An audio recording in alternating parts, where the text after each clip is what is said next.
Puluhan warga Israel yang menolak gencatan senjata menyerbu desa Turmusaya di tepi barat. Mereka datang berbondong-bondong dan melemparkan batu serta bom molotov ke arah desa. Aksi itu tampak terekam kamera pengawas yang terpasang di dekat gerbang desa tersebut. Dikutip dari Tribun News, sekira setengah lusin desa di tepi barat itu diserang oleh warga Israel semalaman. Mereka dilaporkan tak terima dengan keputusan untuk memperlakukan gencatan senjata tahap pertama pada Minggu 19 Januari 2025.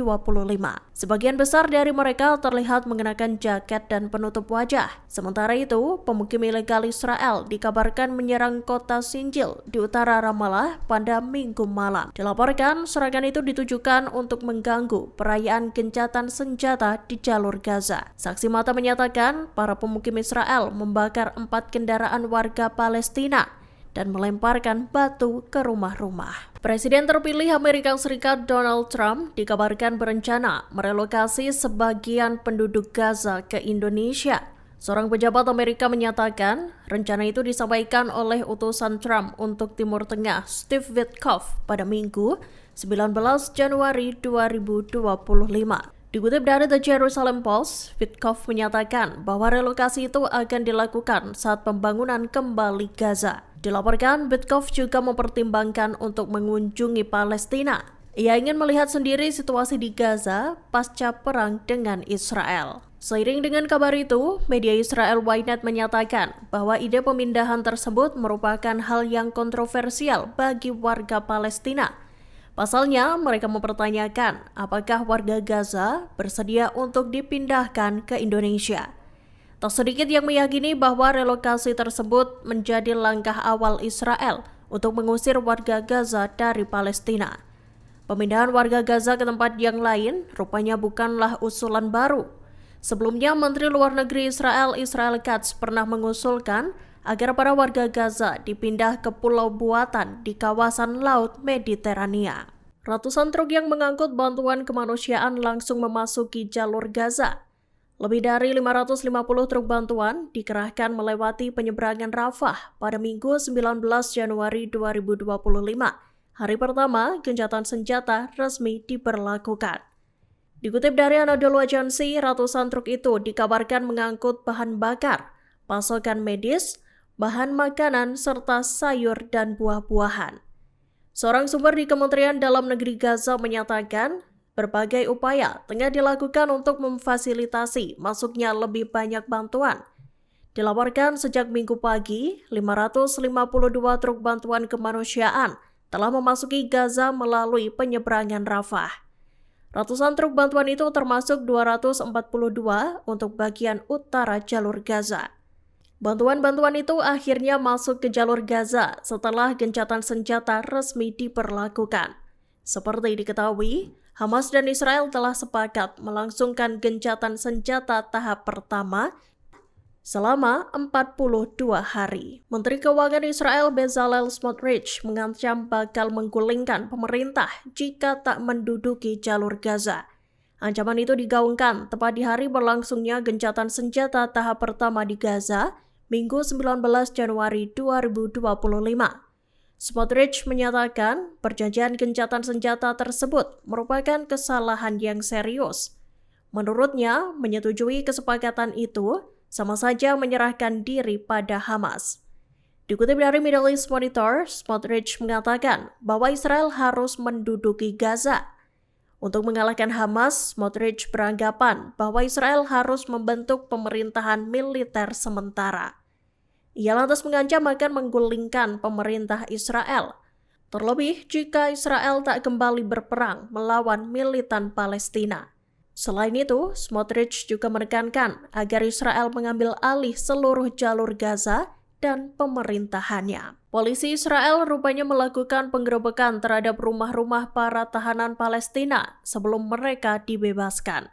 Seperti diketahui, 90 tahanan Palestina dibebaskan dari penjara Israel sebagai bagian dari kesepakatan gencatan senjata tahap pertama. Mereka dipulangkan pada Minggu 19 Januari 2025 sebagai imbalan atas pembebasan 3 sandera Israel. Dikutip dari Anadolu Agency, rupanya Israel mengepung rumah para tahanan yang berasal dari Yerusalem, Zainab Barbar, di wilayah Ras Al-Amud. Tak hanya itu, pasukan Israel juga menyerbu rumah tahanan Adam Al-Hadra dan Qasim Jafra di Jabal Al-Mukhabir. Ketiga tahanan ini merupakan orang-orang yang dibebaskan sebagai bagian dari tahap pertama kesepakatan gencatan senjata. Dilaporkan, polisi Israel juga mengepung rumah-rumah tahanan lainnya yang ada di Yerusalem.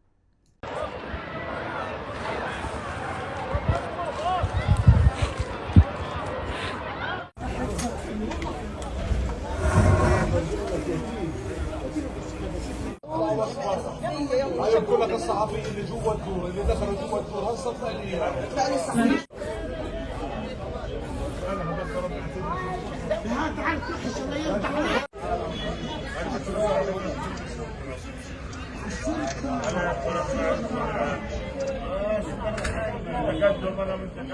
Setelah gencatan senjata di jalur Gaza resmi dimulai pada Minggu 19 Januari 2025, militan Hamas membebaskan 3 sandera wanita Israel. Ketiga tawanan itu adalah Romi Gonen, Doron Steinbrecher, dan Emily Datari. Momen pembebasan para sandera itu tampak disambut hangat oleh ratusan warga Palestina. Pemulangan 3 sandera tersebut merupakan bagian dari kesepakatan gencatan senjata tahap pertama antara Hamas dengan Israel.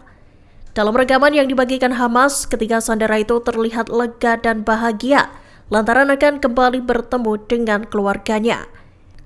Dikutip dari Tribun News, ketiga sandera itu bahkan menerima sebuah bingkisan dari Hamas.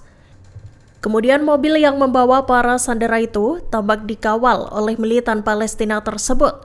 Mereka membelah jalanan utama yang telah dipenuhi oleh ratusan warga Palestina. Ketiga sandera yang ada di dalam mobil pun tak berhenti menyunggingkan senyum saat mendapati ratusan warga Palestina turut mengantarkan mereka. Proses serah terima sandera itu berlangsung di lapangan Saraya, pusat kota Gaza. Di sanalah ketiga wanita Israel itu diserahkan Hamas pada Komite Palang Merah Internasional. Mereka lantas dibawa kembali ke Israel untuk bertemu keluarga mereka. 3 saudara Israel telah dibebaskan dari jalur Gaza pada Minggu 19 Januari 2025. Mereka adalah Romi Gonen, Emily Datari, dan Doron Steinbrecher. Mereka menjadi 3 sandera pertama yang dibebaskan oleh Hamas dalam tahap pertama gencatan senjata. Saat hendak dipulangkan ke Israel, ketiga sandera itu mendapatkan bingkisan dari militan Hamas. Momen itu tampak dalam video yang dirilis oleh sayap militan Hamas Brigad Al-Qassam di Telegram. Ketiga sandera itu terlihat duduk di dalam mobil dengan wajah yang semeringah. Mereka lantas mendapatkan sebuah bingkisan berupa paper bag berwarna coklat. Dikutip dari The Times of Israel, bingkisan itu berisi kenang-kenangan dari militan Palestina tersebut. Dilaporkan, paper bag itu berisi peta, foto-foto dari jalur Gaza, foto-foto selama mereka ditawan, dan sebuah sertifikat pembebasan. Bingkisan hadiah itu tampak diberikan Hamas sebelum ketiga sandera tersebut diserahkan pada Komite Palang Merah Internasional. Download Tribun X sekarang, menghadirkan lokal menjadi Indonesia.